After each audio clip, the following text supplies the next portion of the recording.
அன்பார்ந்த மக்களுக்கு வணக்கம். நான் உங்கள் Karthik Pillai and welcome to the KTV. Savukku மீடியாவோட லீகல் கரஸ்பாண்டண்டான கார்த்தி அப்படிங்கிற அந்த பையன். ஸோ இந்த பையன் லா காலேஜோட ஃபைனல் ஸ்டூடெண்ட்டு. இப்போ இந்த பையனை 420 கேஸ் அரெஸ்ட் பண்ணிருக்கிறாங்க தமிழ்நாடு போலீஸ். ஏன் அரெஸ்ட் பண்ணாங்க அப்படிங்கிற வேர்ஷன் இதுவரை வெளியே வரவில்லை மக்களே. இதுவரையில் சவுக்கு மீடியா கொடுக்கக்கூடிய வேர்ஷன் மட்டும் தான் வெளியே வந்துக்கிட்டு இருக்கு. பட் நம்ம உள்ளே விசாரித்து பார்க்க சில தகவலாம் கிடச்சிருக்கு. என்ன உண்மையான வேர்ஷன் இது அப்படிங்கிறத பற்றியும் அதில் கிடைக்கிற பிட்ஸ் அண்ட் பீசஸான இன்ஃபர்மேஷன்ஸை வச்சு நமக்கு ஒரு கோர்வை கிடைக்கின்றது.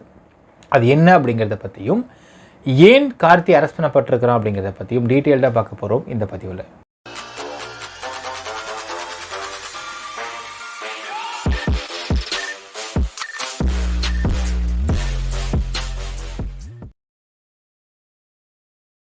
சவுக்கு மீடியாவோட லீகல் கரஸ்பாண்டாக இருக்கக்கூடிய கார்த்தி அப்படிங்கிற பையன் கரெக்டாக 25/4/2024 அன்றைக்கி அரெஸ்ட் பண்ணப்பட்டிருக்கான் மக்களே. சரி, யார் இந்த பையன், எப்படி அரெஸ்ட் பண்ணியிருக்கிறாங்க அப்படிங்கிறத ஜென்ரலாகவே போலீஸ் வெளியிடக்கூடிய அந்த எஃப்ஐஆர் அவர்மெண்ட்ஸ் இருக்கும் இல்லைங்களா, அந்த அவர்மெண்ட்ஸ் ஃபஸ்ட் என்னன்றதை பார்த்துருவோம். அந்த அவர்மெண்ட்ஸ் உண்மையாக பொய்யா அப்படிங்கிறத நெக்ஸ்ட்டு பார்ப்போம் மக்களே. ஃபஸ்ட் இந்த பையன் பேர் கார்த்திக், அவங்க அப்பா பேர் கோவிந்தராஜன், புதுக்கோட்டை மாவட்டத்தை சேர்ந்த பையன் மற்றும் ஒருவர்னு போட்டிருக்காங்க. அந்த ஒருவர் யார் அப்படிங்கிறது அவர்மெண்ட்ஸை காட்டுறாங்க. பட் இன்னும் அது வந்து அடையாளம் தெரியாத நபராக இருக்கிறது ஒன்று. சரி, கம்ப்ளைனண்ட் யார் அப்படிங்கிறது பார்த்திங்கன்னா அதே ஊரை சேர்ந்த சத்யராஜ் அப்படிங்கிற ஒரு பையன். அவங்க அப்பா பேர் ராஜேந்திரன். இந்த பையன் பிறந்தது 1985 பிறந்த பையன். அப்போ he is almost 39 years old. இப்போ இருந்தால் இந்த சத்யராஜ் 39 வயசு ஆகுது. என்ன செக்ஷன் போட்டிருக்கிறாங்க அப்படின்னு பார்த்தால் கிரைம் நம்பர் 173/2024 420 சீட்டிங் கேஸ் போட்டிருக்காங்க. 294 பார்ட் பி, 506 பார்ட் 2 போட்டிருக்காங்க. சரிங்களா மக்களே, இப்போது இதில் என்ன அபர்மெண்ட்ஸ் இருக்குது அப்படிங்கிறத ஃபஸ்ட்டு பார்த்துருவோம். அதுக்கு பிறகு என்னென்னலாம் திரிக்கப்பட்டிருக்குன்றதையும் நம்ம பேசி ஆகணும். ஃபஸ்ட் அண்ட் ஃபார்மோஸ்ட் என்ன சொல்கிறாங்கன்னா, அபர்மெண்ட்ஸை பொறுத்தளவுக்கு சத்யராஜ் அப்படிங்கிற கம்ப்ளைனண்ட்டு பஜாஜ் ஃபின்சோவில் வேலை பார்த்துட்டு இருந்திருக்காரு. அந்த சமயத்தில் இதே புதுக்கோட்டை மாவட்டத்தில் இருக்கக்கூடிய கார்த்தி அப்படிங்கிற பையனை பார்த்துருக்கிறாரு. பழக்கம் ஏற்பட்டிருக்கு. பழக்கம் ஏற்பட்டப்போ நீ என்னவா பண்ணுறேன்னு கார்த்தி அப்படிங்கிற பையன் வந்து செட்டிநாடு லா காலேஜ் வந்து லா படிச்சுக்கிட்டு இருக்கேன், நான் ஃபைனல் இயர் ஸ்டூடெண்ட்டு.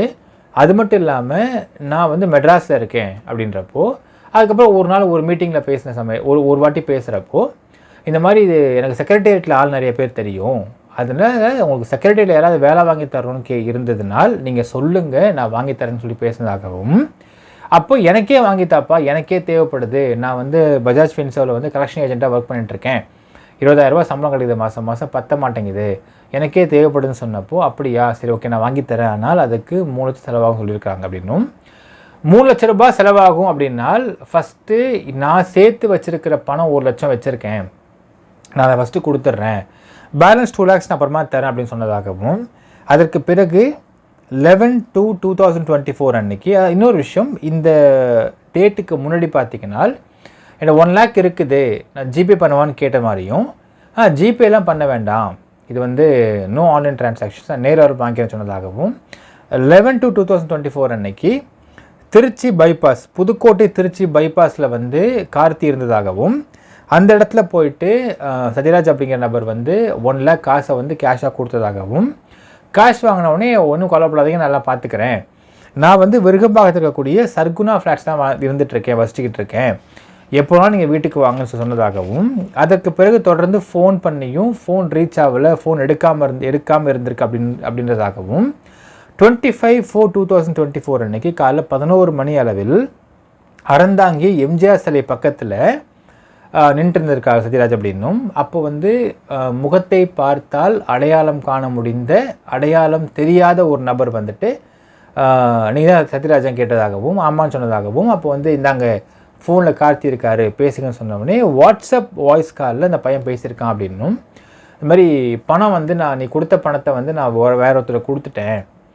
அவர் தான் வந்து வேலை வாங்கி தரவர், பட் இப்போதைக்கு வேலை உடனே கிடைக்காது அப்படின்னு சொன்னதாகவும், நீ வந்து பணத்தை பற்றிலாம் கேட்டினா அவ்வளோதான் ஒன்று, நான் வந்து எனக்கு வந்து காரைக்குடியில் இருக்கிற நிறைய ரவுடிங்க எனக்கு தெரியும், உன்னை ஆளை வச்சு கொன்றுவேன், பேசாமல் இதோட மறந்து ஓடி போயின்னு சொன்னதாகவும், அப்புறமா வந்து இல்லை நான் பணம் வேணும்னு கேட்குறப்போ நீ தேவையில்லாமல் வந்து நீ என்னை தேடிட்டு இருந்தால் நான் அவ்வளோதான் ஒன்று என்ன பண்ணணும் தெரியாது ஒரு வார்த்தை அப்படின்னு சொல்லி போட்டதாகவும், இப்படியெல்லாம் போட்டு திட்டினதாகவும், அதற்கு பிறகு இந்த அதாவது அடையாளம் தெரியாத முகத்தை பார்த்து அடையாளம் தெரியக்கூடிய நபர் வந்து இந்த ஃபோனை வாங்கிட்டு ஒழுங்காக இங்கேருந்து ஓடி போயிரு, இதுக்கு மேலே இங்கே இருந்தனா உன்னை கொண்டே போடுவான்னு சொல்லிட்டு திட்டினதாகவும் மிரட்டினதாகவும் அதற்கு பிறகு இந்த பையன் போயிட்டு போலீஸ் கம்ப்ளைண்ட் கொடுத்ததாகவும் ஒரு எஃப்ஐஆர் பதிவு பண்ணியிருக்காங்க மக்களே.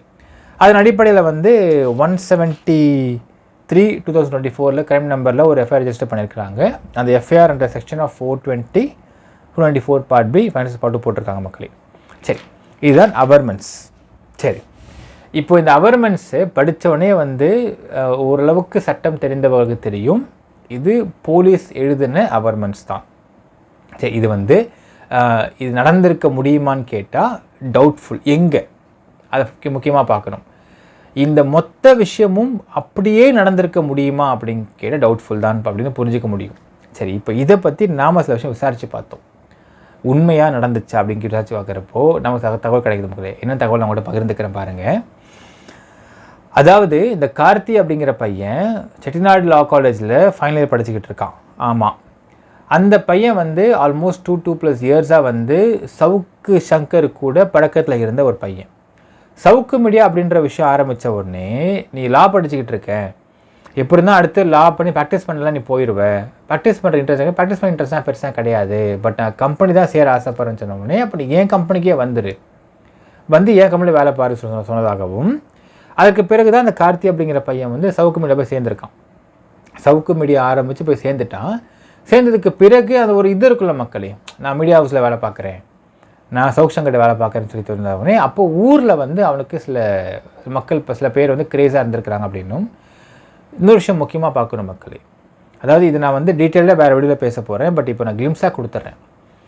பத்திரிகையாளராக உள்ளே வேலை பார்க்க வரவங்க, உள்ளே இருக்கிறவங்க பார்த்திங்கன்னா, பத்திரிகையாளர்களாக இருக்கிறவங்க பத்திரிகையாளர் ஆஃபீஸில் பொறுத்தளவுக்கு பார்த்திங்கன்னா அவங்களுக்கு பத்திரிகை ஆஃபீஸில் கொடுக்கக்கூடிய அந்த சம்பளத்தை தாண்டி வேறு சில சம்பளத்தை அவங்க எதிர்பார்ப்பார்கள். அது நீங்கள் பத்திரிகையாளராக உள்ளே நீங்கள் ஃபீல்டுக்குள்ளே வரப்பையே எப்படி வேலை பண்ணணும், எப்படி செய்தி சேகரிக்கணும், எப்படிலாம் வந்து நீங்கள் நியூஸை ப்ரெசென்ட் பண்ணணும், இல்லை எப்படி எழுதணும் பிரிண்டில், இதை கற்றுக்கிறத விட ஃபஸ்ட்டு கற்றுக்கிறது பார்த்திங்கன்னா மோஸ்ட்லி எப்படி லிங்க் வச்சுக்கணும். ஒரு ப்ரெஸ் பீப்புள்னா he will have contact with the police officials, second ministers, 2 MLA, இவங்க எப்படி லிங்க்கில் வச்சுக்கணும், செக்ரட்டேரியட்டில் எப்படி வந்து லிங்க்கை ஏற்படுத்திக்கணும் அப்படிங்கிறதுல ரொம்ப கரெக்டாக தெரிஞ்சுக்க ட்ரை பண்ணுவாங்க. இது ஏன் அப்படின்னு பார்த்தீங்கன்னா, செக்ரட்டேரியட்டில் இருக்கக்கூடிய பத்திரிகையாளர்கள், செக்ரட்டேரியட்டில் இருக்கக்கூடிய ப்ரெஸ் பீப்புளை வச்சு தான் செக்ரட்டேரியட்டில் பல விஷயங்கள், முக்கியமாக கையெழுத்துகள், முக்கியமாக வந்து ஏதாவது இந்த பட்டா கிட்ட வாங்குறதுக்கு மினிஸ்டர்கிட்ட ரெக்கமெண்டேஷன் லெட்டர்ஸு, இதெல்லாம் எப்படி வாங்குறாங்கன்னு பார்த்தீங்கன்னா மக்களே, இது நான் ஓப்பனாக சில விஷயம் சொன்னாலுமே இது வந்து ரியாலிட்டி தான், ஃபேக்ட்டு.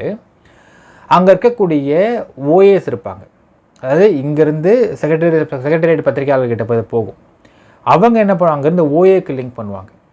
ஓஏன்னு ஆஃபீஸ் அசிஸ்டண்ட், அவங்க அங்கேருந்து மேனேஜர்ஸ் கிட்ட, மினிஸ்டர் மேனேஜர்ஸ்கிட்ட போவாங்க. மினிஸ்டர் மேனேஜர்ஸ் தான் மினிஸ்டர்கிட்ட வந்து கையெழுத்து வாங்கி கொடுப்பார். இதான் அவருடைய ட்ராக் ப்ரோட்டோகால். ஸோ ஓஏ அப்படிங்கிறவர் he stands in between the பத்திரிகையாளர் அண்ட் மேனேஜர். அண்ட் மேக்ஸிமம் பார்த்தீங்கன்னா பத்திரிகையாளர் உள்ள இருக்கக்கூடியவங்க இல்லை மேனேஜரோட பேசிடுவாங்க. மேனேஜர்கிட்டயே பேசினாலும் ஓஏ கிட்டுக்கு தான் அந்த ஃபைல் வந்து சேரும். அவங்க வந்து மேனேஜர் கொடுத்து ஃபைல் சைன் வாங்கி எடுத்து வச்சுப்பாங்க. ஸோ இது எப்படி இந்த லிங்க்குன்னு பார்த்தீங்கன்னா, உள்ள செக்ரட்டேரியட்டில் வந்து வேலை பார்க்கக்கூடியவர்கள் செக்ரட்டேரியட் பத்திரிகையாளர்கள் மூலியமாக வச்சுக்கிட்டோம்னா நிறைய நமக்கு பெனிஃபிட் கிடைக்கும். முக்கியமாக செக்ரட்டேரியட்டில் இந்த ஓஏ சொன்ன பாருங்கள் மக்கள், இந்த ஓஏவாக வேலை கிடைக்கிறதுன்ற டிஎன்பிசி எழுதி தான் வரணுன்ற அவசியம் கிடையாது. அவங்களே ரெக்ரூட்மெண்ட் பண்ணுவாங்க, அவங்களே வந்து அப்பாயிண்ட் பண்ணுறதுக்கும் நிறைய சான்சஸ் இருக்குது. ஸோ 3 lakhs to 5 lakhs அப்படிங்கிற அமௌண்ட்டு கொடுத்தா அவங்களே போடுவாங்க, ஓஏவாக போட்டுப்பாங்க. ஸோ இந்த மாதிரி ஓஏ ஜாபுக்கு இந்த மாதிரி பத்திரிகையாளர்கள் மூலியமாக நிறைய வெளியே வந்து இந்த மாதிரி பேக் என்ட்ரன்ஸ்க்கான வேலைகளை பார்ப்பார்களாலாம் கேட்டால் பார்ப்பார்கள் தான். இது ட்ரூ ஃபேக்ட். ஒன்று. ரெண்டாவது, ஏதாவது ஒருத்தவங்களுக்கு இந்த பட்டா வாங்குறதுக்கு பர்மிஷன் வாங்கணும், இல்லை மினிஸ்டர் ரெக்கமெண்டேஷன் லெட்டர் வாங்கணும், மினிஸ்டர் பார்க்க முடியுமா அப்படிலாம் கேட்குறப்போ நான் வாங்கி தரேன், கொடுங்க, இவ்வளோ செலவாகும் அப்படிங்கிற இந்த மாதிரியான பேக் வேலைகள் பார்ப்பார்கள் தான். மூணாவது, ஏதாவது ட்ரான்ஸ்ஃபர்ஸ் வேணும் அப்படின்னா, சார் இப்படி ட்ரான்ஸ்ஃபர் தேவைப்படுது சார், மினிஸ்டர் பார்க்கணும், டேட்டா மினிஸ்டர் பார்க்க முடியாது. So it has to go through this channel. அங்கே செக்ரட்டேரியட் பத்திரிகையாளர் இல்லை செக்ரட்டேரியட் ஓஏ 2 யாரோ ஒருத்தவங்க பார்ப்பாங்க. அங்கேருந்து உள்ளே போனீங்கன்னா மேனேஜர்ஸு, மினிஸ்டருடைய பிஎஸ், அங்கேருந்து மினிஸ்டர் கையெழுத்து வாங்கி கொடுத்துருவாங்க. இந்த மாதிரி வேலைகள்லாம் பார்ப்பதற்கு இங்கே ஒரு பெரிய லாபி செட்டப்பே இருக்கிறதா கேட்டால் கண்டிப்பாக இருக்குது, நோ டவுட். ரைட். இப்போ இந்த மாதிரி எங்கள் வேலையும் வாங்கித்தர முடியும் அப்படின்னு இந்த கார்த்தின்ற பையன் சொல்லியிருக்கிறாப்புல. அதற்கு பிறகு எனக்குமே வேலை தேவைன்னு சொல்லியிருக்கிறாப்புல. அதன் அடிப்படையில் இந்த சத்யராஜ் அப்படிங்கிற பையன்கிட்டேருந்து 1 லட்சம் வாங்கியிருக்கிறாரு கார்த்திக் அப்படிங்கிறதுல நோ டவுட். நடந்திருக்கு, வாங்கியிருக்கான் அந்த பையன், கார்த்தின்ற பையன் வாங்கியிருக்கான், த்ரூ கேஷாக வாங்கியிருக்கான், ரொம்ப தெளிவாக பண்ணியிருக்கான். அப்படின்னால் கற்றுக் கொடுத்துருக்காங்க யாரும். நீ எது வாங்குறதா இருந்தாலும் இந்த மாதிரி பேக் என்ட்ரன்ஸ் வேலை நடக்கிறப்போ there shouldn't be anything of legal correspondence. அதாவது வந்து உங்களுக்கு காலும் வாட்ஸ்அப் கால் தான் பண்ணிப்பாங்க. அதே மாதிரி நோ டெக்ஸ்ட்டில் ரொம்ப குறைச்சிப்பாங்க, டெக்ஸ்ட் பண்ணிக்க மாட்டாங்க. அதே மாதிரி ஜிபேயில் காசு வாங்க மாட்டாங்க, எல்லாம் கேஷ் அண்ட் கேரியாக தான் இருக்கும். ஸோ இப்படியாக நடந்துட்டு தான் இருக்குது வேலை. அந்த மாதிரி இந்த பையன் வாங்கியிருக்காப்புல. வாங்கிட்டு ஒரு 15 டேஸ் கழித்து பார்த்தீங்கன்னா, ஏன்னால் ஜென்ரலாக ஒரு விஷயம் பார்க்கணும் மக்களே, இந்த மாதிரியான பேக் என்ட்ரன்ஸ் ஒர்க்கு போகிறப்போ இன்னைக்கு கொடுப்பா நாளைக்கு நடந்துடும் அப்படிங்கிற மாதிரிலாம் இருக்காது. 6 மாதம் ஆகும், 8 மாதம் ஆகும், 1 வருஷம் ஆகும். தேவைக்கு போட்டு தான் எடுக்க முடியும். கிடைக்கலாம், கிடைக்காமலும் போகலாம். ரிஸ்க்கும் இருக்குது. இந்த ரிஸ்கெல்லாம் வந்து ஃபஸ்ட் சொல்லவே இல்லை இந்த பையன் அப்படின்னும், அதுக்கு பிறகு கொஞ்சம் கொஞ்சமாக பேச ஆரம்பிக்கிறப்போ கிடைக்கலாம் கிடைக்காமல் போகலாம், கன்ஃபார்ம் சொல்லணும்னு சொன்னோடனே கன்ஃபார்மாக சொல்லணும் காசு திருப்பி கொடுத்து கேட்டிருக்காப்புல. அப்போ காசை திருப்பி கொடுன்னு கேட்ட உடனே தான் சண்டை ஆரம்பிச்சிருக்கு. இப்படி திருப்பி கொடுன்னு கேட்குற, நீ கொடுத்த காசு என் பாக்கெட்டில் கிடையாது, நான் அந்த காசை வேறு ஒருத்தருக்கு கொடுத்துட்டேன், அது அவுட்டை போயிடுச்சு. வேலை கிடைக்கும், கிடைக்காமலும் போகும், உடனே கிடைக்கும் சொல்ல முடியாது, பேலன்ஸ் அமௌண்ட் தரணும் அப்படின்னு இந்த வாக்குவாதம் ஏற்பட்டிருக்கிறது. இந்த வாக்குவாதம் ஏற்பட்டதுக்கு பிறகு தான் இந்த விஷயம் பூதாகரம் வெடிக்குது. அப்போ சத்யராஜ் அப்படிங்கிற பையன் த்ரூ சம் சோர்ஸ் மூலியமாக போலீஸ்கிட்ட போய் நிற்கிறான். அப்போது இந்த எஃப்ஐஆர் பதிவு பண்ணப்படுகிறது. இப்போது இந்த எஃப்ஐஆரின் படி பார்த்தால் கார்த்திக்கு தண்டனை கிடைக்குமா அப்படின்னு பார்த்தீங்கன்னா, நாம் விசாரித்த வரையில் இதை வந்து கோர்ட் ஆங்கிளில் பார்க்குறப்போ இது தண்டனை கிடைக்கிறது கஷ்டம். ஏனால் பணத்தை வாங்கினதுக்கான எந்த ஆதாரமும் இல்லை. பணத்தை இவன் கொடுத்ததுக்கான அந்த ஃபோன் கான்வர்சேஷன்ஸ் ரெக்கார்டிங் இருக்குதான்னு கேட்டால் அதுவும் இல்லைன்ற மாதிரி தகவல் தான் நமக்கு கிடைக்கிது. ஆனால் இந்த பையன் பணத்தை கொடுத்தது உண்மை, இந்த பையன் பணத்தை வாங்கினது உண்மை, அப்புறம் பணத்தை திருப்பி கொடுக்க முடியாதுன்னு சொன்னது உண்மை, பணத்தை கொடுக்க முடியாதுப்பா, அது பணம் வேறு ஒருத்தனுக்கு போயிடுச்சுப்பான்னு சொல்லி அதை மழுப்புனது உண்மை. அப்போ என் பணம் என்ன ஆச்சுன்னா விட்டு போயிட வேண்டியதான், வேறு என்ன பண்ண முடியும்? நீ ஃபுல்லாக கொடுத்தா வேலை கிடைக்கும், நீ ஃபுல்லாக தர மறுபடியாக கொடுத்தா காசு திருப்பி கொடுக்க மாட்டாங்க அவங்களாம். ஏன்னா இது என்ன உங்களுக்கு வந்து இதுவா டெபாசிட்டா கிடையாது, இல்லை லஞ்சம் தானேன்ற சொல்லியிருப்பாங்க. இந்த லஞ்சத்தை நீ கொடுக்குறன்னு வெளியே பேசினா நீ தான் மாட்டுவோன்னு பேசியிருப்பாங்க. ஸோ இதனால் எந்த சென்ட்ரல் ஃபுல் லாக்கு அப்படிங்கிறதுனால இந்த கேஸ் பொறுத்தளவுக்கு கோர்ட்டுக்கெலாம் போய் நின்றுச்சுனால் வித் ஃபேக்ட்ஸ் அண்ட் எவிடன்சஸை வச்சு பார்க்குறப்போ இந்த கேஸ் நிற்காது தான் ட்ரூ. ஆனால் ஒரு விஷயம் பார்க்கணும் மக்களே, இப்போது சவுக்கு மீடியா வந்து சொல்கிற மாதிரி இந்த கேஸ் ஒரு சிவில் கேஸ் கிடையாது, முக்கியமாக புரிஞ்சுக்குங்க. ஏனால் இதே மாதிரி தான் செந்தில் பாலாஜி காசை வாங்கிட்டு வேலை வாங்கி தரேன்னு சொன்னப்போ இதே சவுக்கு சொன்ன வார்த்தை பார்த்தீங்கன்னா, இது எப்படிங்க சிவில் கேஸாக வரும், இது கிரிமினல் கேஸுங்கன்னு பேசினார். அப்போது அதே வாயி இப்போது சிவில் கேஸுங்கன்றார். பட் ஆக்சுவலாக சிவில் கேஸ் கிடையாது, இது கிரிமினல் கேஸ். ஏங்க நான் வந்துட்டு 1 லேக் வந்து கடனாக கொடுத்தங்க, அவன் திருப்பி கொடுக்கவே மாட்டேங்கிறான், இப்போ கேட்டாலும் இந்த கஷ்டமாக இருக்குன்னு சொல்கிறான் அப்படின்னா தட்ஸ் சிவில் கேஸ். ஏன்ப்பா தர மாட்டேங்கிறேன் சார், உண்மையாக கஷ்டமாக இருக்குது சார், என்ன சார் பண்ண முடியும்? சரி நான் ஒரு டைம் டேபிள் சார்ட் சொல்கிறேன், அந்த மாதத்துக்குள்ளே நீ பிரித்து காசு கொடுத்து சொல்லுவாங்க, இது சிவில் கேஸ். இது வேலை வாங்கி தரேன்னு சொல்லி அந்த வந்து ஒரு பேக் என்ட்ரன்ஸ் சொல்லி லஞ்சம் வாங்கி லஞ்சத்தை வாங்கிக்கிட்டு போய் நீ வேலை வாங்கி தராமல் காசு திருப்பியும் தராமல் இருக்கிறது சிவில் கேஸ் கிடையாது, இது கிரிமினல் கேஸ், சீட்டிங் கேஸ். இது அமுக்கபுளாக முடிச்சுக்கலாம். எப்படி முடிச்சுக்க முடியும்னு பார்த்தீங்கன்னா, அந்த பெட்டிஷனர்கிட்ட நீங்கள் மொத்த காசு திருப்பி கொடுத்துட்டு இப்போ நான் பண்ண தப்பு தான்ப்பா என்னை மன்னிச்சிருப்பா தெரியாமல் பண்ணிட்டப்பான்னு சொல்லி மன்னிப்பு கேட்டுட்டு அந்த பெட்டிஷனர் வந்து கேஸை வாபஸ் வாங்கினா வேணால் யூ வில் பி சேஃப். இதைத்தான் ட்ரை பண்ணுறாங்க சவுக்கு மீடியாவில், நடக்க மாட்டேங்குது. ஒருத்தவன் ஒரு மிடில் கிளாஸில் இருக்கவன் எந்த அளவுக்கு டெம்ப்ட் ஆனால் அவன் போய் கம்ப்ளைண்ட் கொடுப்பான் அப்படிங்கிறத யோசிச்சு பார்க்குற மக்களே, அந்தளவுக்கு இவன் டெம்ப்ட் பண்ணியிருக்கான் அந்த பையன், கார்த்தின்ற பையன் அப்படிங்கிறது ரொம்ப தெளிவாக தெரியுது. காசு தான் தர முடியாது, என்ன பண்ணாலும் பண்ணிக்கோ, போ முடிஞ்சதே பண்ணிக்கோ, என்ன பண்ண முடியும்னால நான் எங்கே இருக்கேன்னு தெரியும்ல, இந்த மாதிரி வார்த்தையெல்லாம் பேசியிருக்கான் அந்த பையனும் சொல்கிறாங்க, எல்லாம் through WhatsApp call. So no audio evidences. So இது நடந்திருக்கு மக்களே, நடந்தது உண்மை. அந்த பையன் காசு வாங்கியிருக்கிறான், எல்லாம் நடந்திருக்கு. ஆனால் இதற்கு கோர்ட் ரீதியாக தண்டனை கிடைக்குமாங்க? கிடைக்காது. ஸோ அதனால் என்ன பண்ணிட்டாங்க போலீஸு, நீ எல்லாம் தெளிவாக தப்பு பண்ணுவியா, தெளிவாக தப்பு பண்ணுவேன், ஆனால் உங்கள் மீடியாவில் மட்டும் இவன் தப்பு பண்ணுறான் அவன் தப்பு பண்ணுறான், நான் ரொம்ப நேர்மையான ஆளுன்ற மாதிரி நீ பேசிகிட்டு இருப்பியா, இப்போ தூரம் வாடா அவனும் தூக்கிட்டாங்க போலீஸ். இதான் நடந்திருக்கிற விஷயம். இப்போது எத்திக்கலாக சவுக்கு மீடியாவை டார்கெட் பண்ணுறான்லாம் கேட்டால் ஆமாம் பண்ணுறாங்க போலீஸில். ஏன் பண்ணுறாங்க அப்படின்றத பார்க்குறப்போ தனி வீடியோவாக பார்க்கலாம் மக்களே. சவுக்கு மீடியா டார்கெட் பண்ண தான் செஞ்சுட்ருக்குறாங்க போலீஸ். ஆனால் தப்பு பண்ணாமல் பண்ணலை, தெளிவாக தப்பு பண்ணுறான் அந்த பையன், இவன் தெளிவாக தூக்குறாங்க. இப்போ நீ என்ன சொல்கிற, தப்பு பண்ணுறதே பெரிய கிரைம்னு சொல்கிறல்ல, அப்போ நீ பண்ணுற மட்டும் என்னன்ற போலீஸ் தூக்குறாங்க இந்த இடத்துல. பட் சவுக்கு மீடியா டார்கெட் பண்ணுறதுக்கு இன்னும் பல காரணங்கள் இருக்கின்றது மக்களே. அது சவுக்கு மீடியா பண்ண தெளிவான தவறுகள் நிறையா இருக்கின்றது. நான் தனி லிஸ்ட்டு நான் போட்டு தனி வீடியோ நான் போடுறேன் உங்களுக்கு. இப்போது இன்றைக்கு நேற்று பார்த்தீங்கன்னா இந்த Karthi was taken into custody by the police. இப்போ இன்றைக்கி அரௌண்டு 3 மணிக்கு நினைக்கிறேன் கஸ்டடி முடியுது, 24 hours கஸ்டடி முடியுது. 3 நாள் கேட்டாங்க, கோர்ட் 1 நாள் கொடுத்துச்சு, இன்றைக்கி கஸ்டடி முடியுது ஆக்சுவலாக. அப்போது கஸ்டடி போயிருக்காங்க கார்த்திக்ன்ற பையன். என்ன கேட்பாங்கன்னு நான் சொல்கிறேன் உங்களுக்கு. 2 விஷயம் கேட்பாங்க. ஒன்று, தம்பி நீ பணத்தை வாங்கி திருப்பி தரமாட்டேன்னு சொன்னேன், ஏன்னால் நான் வச்சில்லப்பா பணத்தை, என் பாக்கெட்டில் இல்லை, நான் ஒருத்தவங்க கொடுத்துட்டேன் அப்படின்னு சொல்கிறேன்ல, அந்த கொடுத்த அந்த நபர் யாருன்றதை கேட்பாங்க. Point number 1. பாயிண்ட் நம்பர் 2, செக்ரட்டேரியட்டில் இந்த மாதிரி பேக் என்ட்ரன்ஸ் வேலை பார்க்க உனக்கு யார் ஹெல்ப் பண்ணுறாங்க? Point number 2. இந்த 2 கேள்வி கேட்பாங்க.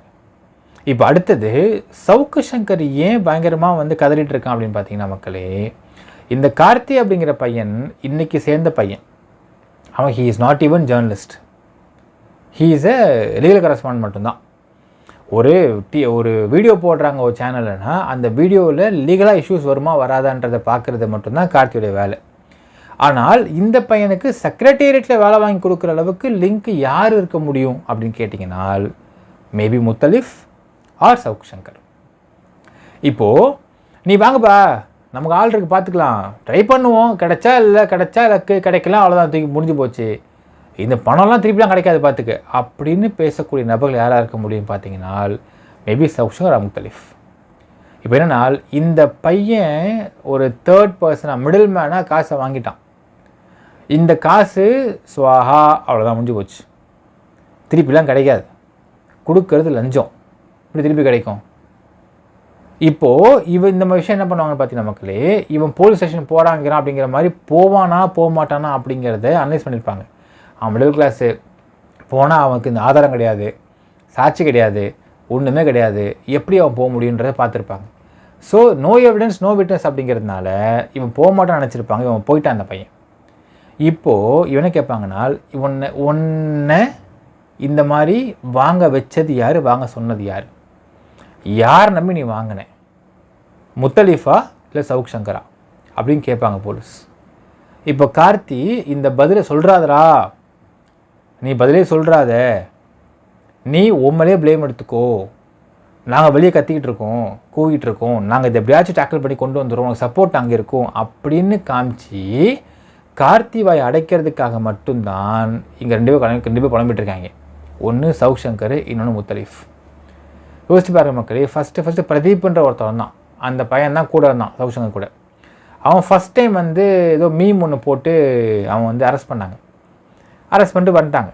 செகண்ட் டைம் அவன் ஒரு இந்த கேஸில் மாட்டினான், மோசடி கேஸில் மாட்டினப்போ அவனை பற்றி எதுவுமே பேசலை இவங்க. I think he is no more with Savukku மீடியான்னு நினைக்கிறேன், அவன் வெளியே போய்டான்னு நினைக்கிறேன் மக்களே. இதான் விஷயம். ஏனால் இந்த கேஸில் சவுக்கு சங்கரும் முத்தலிஃபும் மாட்டிடுவாங்களா அப்படிங்கிற பயத்தை தான் கதறிட்டு இருக்காங்க. ஏன்னால் இது சிவில் கேஸ் கிடையாது, சிவில் கேஸை ப்ரொஜெக்ட் பண்ண ட்ரை பண்ணுறாங்க. எப்பா 1 lakh தானேப்பா, நான் கொடுத்து ஒழிகிறேன்ப்பா, கேஸை வாபஸ் வாங்கி தொடடா அப்படின்னு நினைக்கிறாங்க. இப்போது சத்யராஜே கேஸை வாபஸ் வாங்கினாலும் இன்னும் இழுப்பூர்னு ஊர்னு நினைக்கிறேன், அந்த ஊரில் ஒருத்தவன் வந்திருக்கான் திருப்பியும் அப்படிங்கிறாங்க. அது இன்னும் அவர்மெண்ட்ஸ் தெரில மக்களே, எஃப்ஐஆர் என்னன்னு தெரியல. பட் அந்த ஊரில் ஒருத்தவனும் கார்த்தி எங்கிட்டையும் காசு வாங்கினா, வேலை வாங்கி தரேன்னு சொன்னான், ஆனால் வாங்கி தரலன்னு அவன் ஒருத்தவன் கிளம்பியிருக்கான்னு சொல்கிறாங்க போலீஸ். அது புட்டப்பா இல்லை ரியல் கேஸாக நமக்கு தெரியாது. பட் இந்த மாதிரி ஒரு 3 கேஸ் போட்டுட்டால் ஒரு படிக்கிற பையன் 4th இயர் படிக்கிற பையன் நீ காலேஜில் உனக்கு என்ன லிங்க்கில் நீ வேலை வாங்கி தரப்போகிற செக்ரட்டேரியட்டில் அதுவும் யார் உனக்கு லிங்க்கு அப்படின்னு கேட்பாங்க.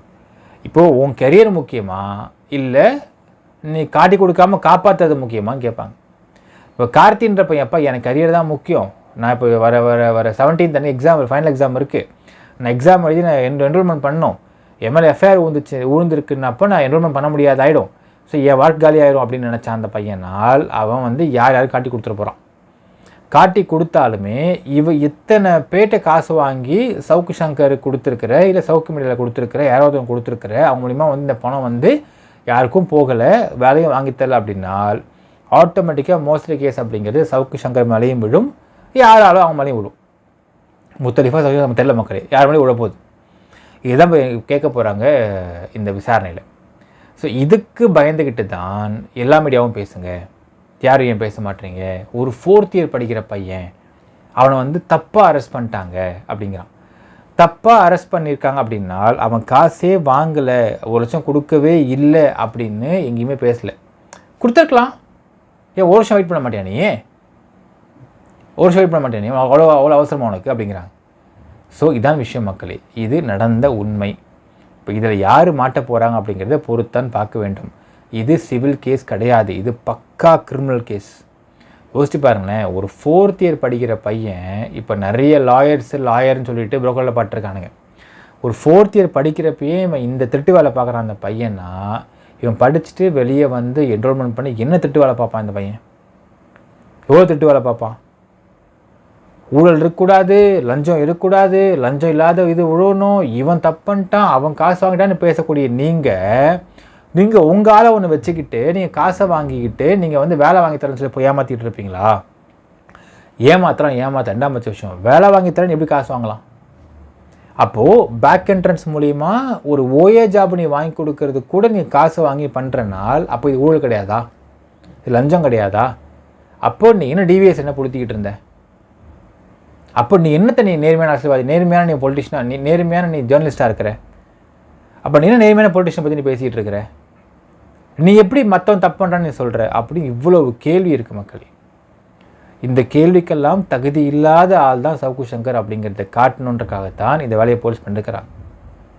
அவங்க டீமுக்குள்ளேயே காசு வாங்கியிருக்கானுங்கப்பா, மக்களை ஏமாத்துறானுங்கப்பா, வெளியே சொல்கிறப்ப மட்டும் நாங்கள் மக்களுடைய பாதுகாவலர்கள், நேர்மையான ஜேர்னலிஸ்ட்டு, நாங்கள் எந்த அரசியல்வாதி தப்பெல்லாம் விட மாட்டோம், நாங்கள் எந்த அரசியல் தப்பெல்லாம் விட மாட்டோம், நாங்கள் ஏதாவது ஒரு அரசு அதிகாரி தப்பெல்லாம் விட மாட்டோம், அவன் லஞ்சம் வாங்கிட்டான் அவன் ஊழல் பண்ண பேசி எப்போ நீ சொல்கிறது தான் ரைட்டுப்பா, லஞ்சம் வாங்குறாங்க ஊழல் பண்ணுறாங்க எல்லாமே கரெக்டு தான்.